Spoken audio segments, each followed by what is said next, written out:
All right, and you were criticizing her because of her vote on Justice Kavanaugh, is that right?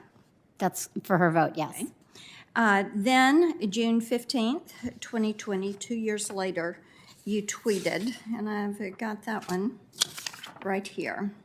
There was a reason, many reasons, so many of us fought tooth and nail to keep Kavanaugh off of the court. A2, Susan Collins.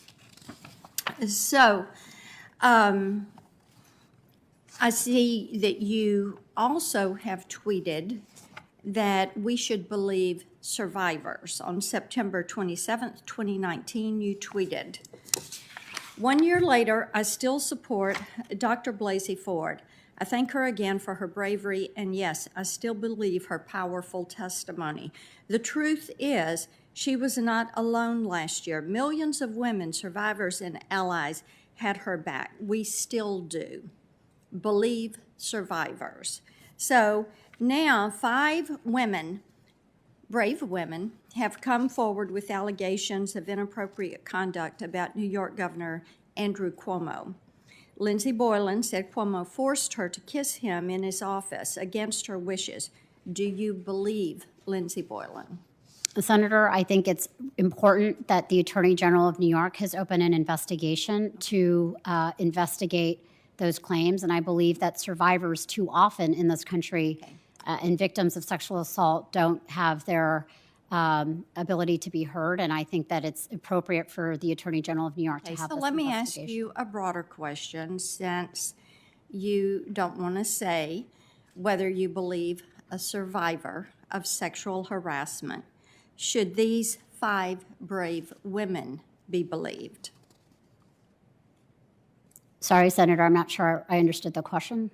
It's a simple yes or no. Should these women that have stepped forward, all 5 of them, be believed? I believe they should. Survivors. I believe survivors should be heard, and I believe that it is appropriate for the Attorney General of New York to be conducting an investigation. Okay, so these survivors of sexual harassment shouldn't all be believed?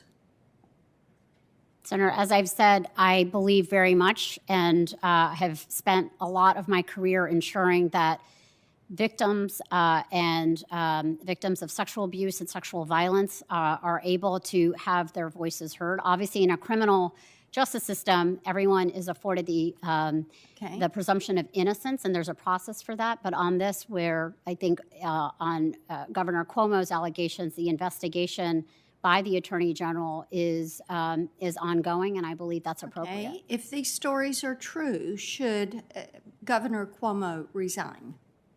Senator, as a nominee for the Justice Department, I don't believe it's appropriate for me to decide what the remedy should be. I believe there should be a full and thorough fact-finding, yes. So you don't have an opinion like you had an opinion back in 2018.